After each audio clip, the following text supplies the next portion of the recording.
Hello दोस्तों, तो कैसे आप लोग। उम्मीद करता हूं कि आप लोग बहुत ही अच्छे होंगे। आज फिर से इस वीडियो के माध्यम से लेकर आ चुके हैं जनरल नॉलेज के कुछ इंपॉर्टेंट क्वेश्चन इस वीडियो के माध्यम से बताने वाले हैं। तो बिना स्किप किए वीडियो को पूरा देखिएगा।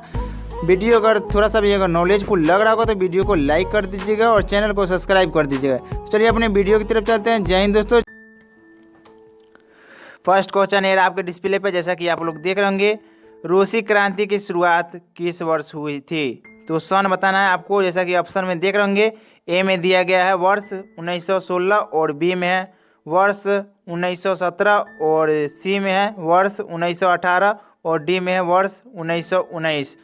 तो चलिए इसका राइट आंसर की तरफ चलते हैं। जैसा कि आप लोग डिस्प्ले पर देख रहे होंगे, हमारा रूसी क्रांति की शुरुआत कब हुआ था, तो वर्ष 1917 में हुआ था। तो चलिए अपने नेक्स्ट क्वेश्चन की तरफ चलते हैं। ये रहा आपके डिस्प्ले पे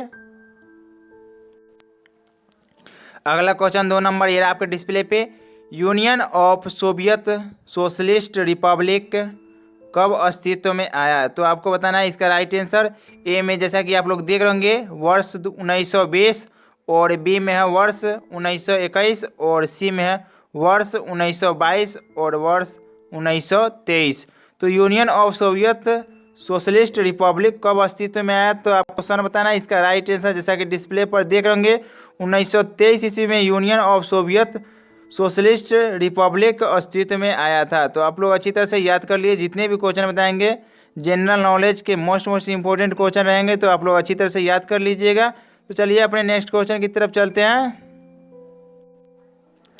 अगला क्वेश्चन 3 नंबर। ये रहा आपके डिस्प्ले पे, वैज्ञानिक समाजवाद का सिद्धांत किसने दिया था। तो आपको बताना है ए में जैसा कि आप लोग देख रहे होंगे एंगेल्स और बी में है कार्ल मार्क्स और सी में है ए और बी दोनों और डी में इनमें से कोई नहीं। तो चलिए इसके राइट आंसर की तरफ चलते हैं। जो वैज्ञानिक समाजवाद का सिद्धांत दिया था, तो उसका राइट आंसर जैसा कि डिस्प्ले पर डिस्प्ले होता होगा ए और बी दोनों, यानी एंगेल्स और कार्ल मार्क्स दोनों ने वैज्ञानिक समाजवाद का सिद्धांत प्रस्तुत किया था। तो चलिए अपने नेक्स्ट क्वेश्चन, ये रहा आपके डिस्प्ले पे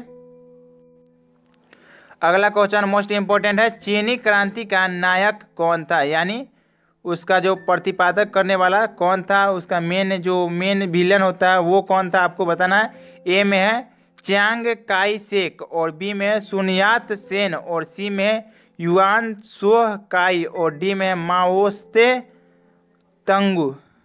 तो चलिए इसके राइट आंसर की तरफ चलते हैं। जैसा कि हमारे डिस्प्ले के ऊपर डिस्प्ले होता होगा, चीनी क्रांति का नायक किसे माना जाता है, तो जैसा कि डिस्प्ले पे सुनियात सेन को माना जाता है। तो अच्छी तरह से याद कर लीजिएगा इसको भी। तो चलिए अपने नेक्स्ट क्वेश्चन 5 नंबर की तरफ चलते हैं। अगला क्वेश्चन, चीन के जनवादी गणराज्य की स्थापना कब हुई थी। तो आपको सन बताना है। ए में है वर्ष 1947 और बी में वर्ष 1948 और वर्ष 1949 और डी में है वर्ष 1950।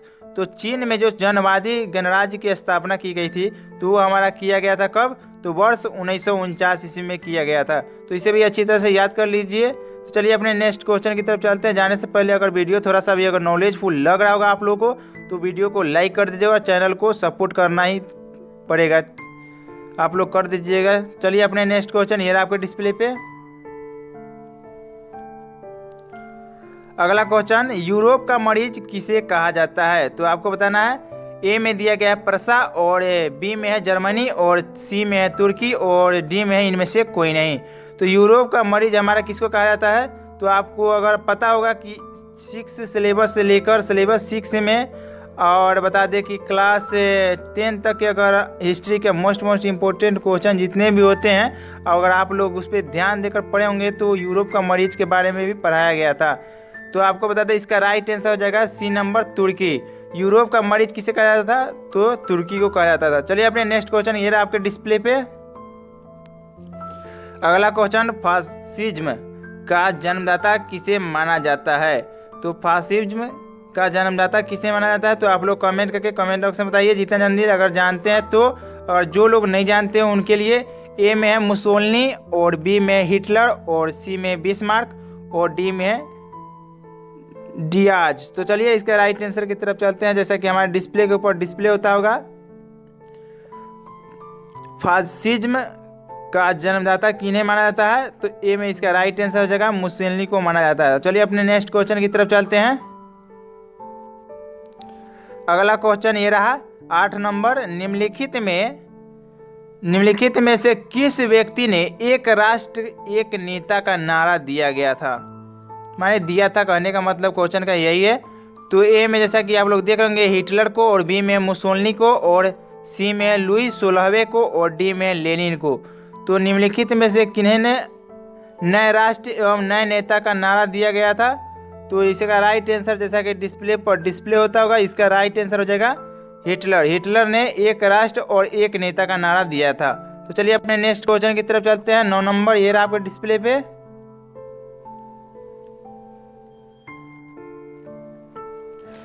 नौ नंबर क्वेश्चन की तरफ हम लोग आ चुके हैं। जैसा कि आप लोग देख रहे होंगे, त्रिगुट का निर्माण निम्नलिखित में से किस देश ने किया था। तो 3 गुट यानी 3 गो देश एक साथ मिलकर किसी भी युद्ध को या कोई भी न्याय करना हो तो तीनों मिलकर काम करता था। तो त्रिगुट का निर्माण किस किस देश ने किया था। तो ए में देख लेते हैं इटली, और बी में है ऑस्ट्रेलिया, और सी में है जर्मनी, और डी में है ये सभी। तो चलिए इसके राइट आंसर की तरफ चलते हैं। इसका राइट आंसर हो जाएगा डी नंबर, इनमें से सभी। तो आपको बता दें कि त्रिगुट में कौन कौन से देश शामिल थे। तो ए में जैसा कि आप लोग देख रहे होंगे इटली, और बी में है ऑस्ट्रेलिया, और सी में है जर्मनी। तो तीनों मिलकर त्रिगुट का निर्माण किए हुए थे। तो आप लोग अच्छी तरह से याद कर लीजिएगा। तो चलिए अपने नेक्स्ट क्वेश्चन की तरफ चलते हैं। अगला क्वेश्चन 10 नंबर ये रहा आपके डिस्प्ले पे। निम्नलिखित में से एक कौन सा ऐसा देश था जो मित्र राष्ट्रों में शामिल था। तो आपको बताना है। ए में दिया गया इंग्लैंड, और बी में है जापान, और सी में है अमेरिका, और डी में इनमें से सभी। तो चलिए इसके राइट आंसर की तरफ चलते हैं। जैसा कि डिस्प्ले पर देख रहे होंगे, मित्र राष्ट्रों में ये तीनों देश शामिल थे। जैसा कि इंग्लैंड हो गया, और जापान हो गया, और अमेरिका, तीनों मिलकर मित्र राष्ट्रों का निर्माण किए हुए थे। इसमें और ज़्यादा देश था, तो इसको हम अगले वाले वीडियो में बताएंगे। अगर आप लोग जानते हैं तो कमेंट करके कमेंट बॉक्स में बता सकते हैं। और चलिए नेक्स्ट क्वेश्चन ये रहा आपके डिस्प्ले पे। अगला क्वेश्चन 11 नंबर ये रहा आपके डिस्प्ले पे। फ्रांस की क्रांति की शुरुआत किस वर्ष हुई थी। तो आपको पिछले में बताए हुए थे 1 नंबर क्वेश्चन में रूसी क्रांति का शुरुआत कब हुआ था। तो आप बता रहे हैं फ्रांस क्रांति का शुरुआत कब हुआ था। फ्रांसीसी क्रांति इसको बोला जाता है।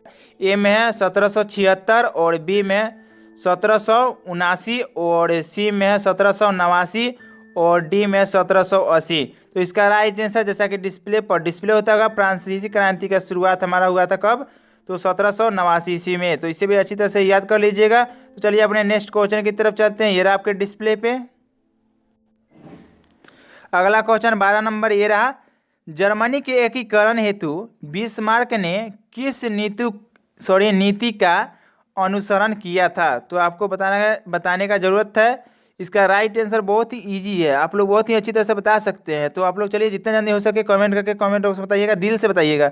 तो चलिए देख लेते हैं। ए में जैसा कि आप लोग देख रहे होंगे लॉ एवं रक्त की नीति, और बी में समझौता की नीति, और सी में शांति की नीति, और डी में सद्भाव की नीति। तो चलिए इसके राइट आंसर की तरफ चलते हैं। जैसा कि हमारे डिस्प्ले के ऊपर डिस्प्ले होता होगा, जर्मनी के एकीकरण के लिए बिस्मार्क ने कौन सी नीति अपनाया था।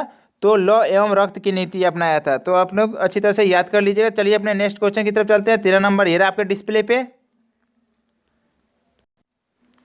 अगला क्वेश्चन 13 नंबर ये रहा। किस वेद को भारतीय संगीत का मूल कहा जाता है, यानी आधार कहा जाता है। तो ए में देख लेते हैं यजुर्वेद, और बी में है ऋग्वेद, और सी में है अथर्ववेद, और डी में है सामवेद। अगर पिछले वाले वीडियो अगर नहीं देखे हैं इससे रिलेटेड, तो आप लोग जाकर वहाँ से चेकआउट करके इस वीडियो को देख सकते हैं। तो इसे बहुत ही बारीकी तरीके से फुल डिटेल्स में बताया गया है। तो आप लोग वहाँ से जाकर आप चेकआउट करके देख सकते हैं। तो चलिए आपको बता दें इसका राइट आंसर कौन सा हो जाएगा। मूल जो हमारा वेद है वो कौन सा है। तो इसका राइट आंसर हो जाएगा सामवेद। और वेदों की संख्या कितनी है, तो आपको बता दें 4 है। कौन कौन से है, तो यजुर्वेद, ऋग्वेद, अथर्ववेद और सामवेद। तो इसे भी अच्छी तरह से याद कर लीजिएगा। तो चलिए अपने नेक्स्ट क्वेश्चन 14 नंबर की तरफ चलते हैं। अगला क्वेश्चन 14 नंबर ये रहा आपके डिस्प्ले पे। महात्मा बुद्ध को किस स्थान पर महापरिनिर्वाण प्राप्त हुआ था। तो आपको बता रहा है। ए में है सारनाथ, और बी में है बोध गया, और सी में है वैशाली, और डी में है कुशीनगर। तो इसका राइट आंसर हो जाएगा जैसा कि डिस्प्ले पर डिस्प्ले होता होगा, माने महापरिनिर्वाण का मतलब होता है उसका समाधि स्थल, यानी मृत्यु कहाँ पे हुआ था। तो इसका राइट आंसर हो जाएगा कुशीनगर। महात्मा बुद्ध का जन्म कब हुआ था, तो आपको बताना है 563 ईस्वी में हुआ था। तो चलिए अपने नेक्स्ट क्वेश्चन की तरफ चलते हैं। ये रहा आपके डिस्प्ले पे मोस्ट इंपॉर्टेंट क्वेश्चन 15 नंबर। भगवान बुद्ध ने अपना पहला उपदेश कहाँ दिया था। तो कुछ आइडिया अगर इसके बारे में है तो आप लोग कमेंट सेक्शन में जाकर कमेंट करके बता सकते हैं। इसका राइट आंसर ए में जैसा कि दिया गया है बोध गया, और बी में है कुशीनगर, और सी में है सरावती, और डी में है सारनाथ।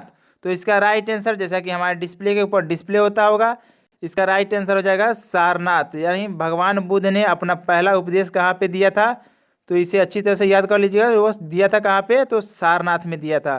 तो अच्छी तरह से याद कर लिए। तो अपने नेक्स्ट क्वेश्चन की तरफ चलते हैं। ये रहा आपके डिस्प्ले पे अगला क्वेश्चन 16 नंबर। मोस्ट इम्पोर्टेंट लेकिन बहुत ही इजी है। आप लोग इसका आंसर हम चाहते हैं कि आप कमेंट करके कमेंट सेक्शन में बताइएगा। महात्मा बुद्ध का जन्म कहाँ हुआ था। ए में जैसा कि देख रहे होंगे लुम्बिनी, और बी में सरावती, और सी में कुशीनगर, और डी में सारनाथ। तो इसका आंसर आप लोग कमेंट करके कमेंट बॉक्स में बता दीजिएगा। चलिए अपने नेक्स्ट क्वेश्चन की तरफ चलते हैं। 17 नंबर ये रहा आपके डिस्प्ले पे अगला क्वेश्चन 17 नंबर। जैन धर्म की पहली संगीति कहाँ हुई थी। तो ए में जैसा कि आप लोग देख रहे होंगे बल्बी, और बी में पाटलिपुत्र, और सी में पावापुरी, और डी में बोधगया।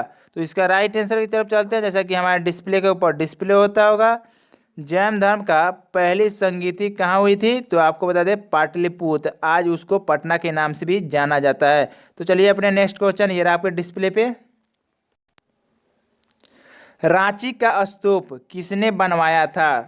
तो आपको बताना है ए में है कनिष्क, और बी में अशोक, और सी में है चंद्रगुप्त मौर्य, और डी में है समुद्रगुप्त। तो रांची का जो स्तूप है वो किसने बनवाया था, तो किनके द्वारा बनाया गया था। तो जैसा कि हमारे डिस्प्ले के ऊपर डिस्प्ले होता होगा, इसका राइट आंसर हो जाएगा हमारे महाराजा अशोक के द्वारा बनाया गया था रांची का स्तूप।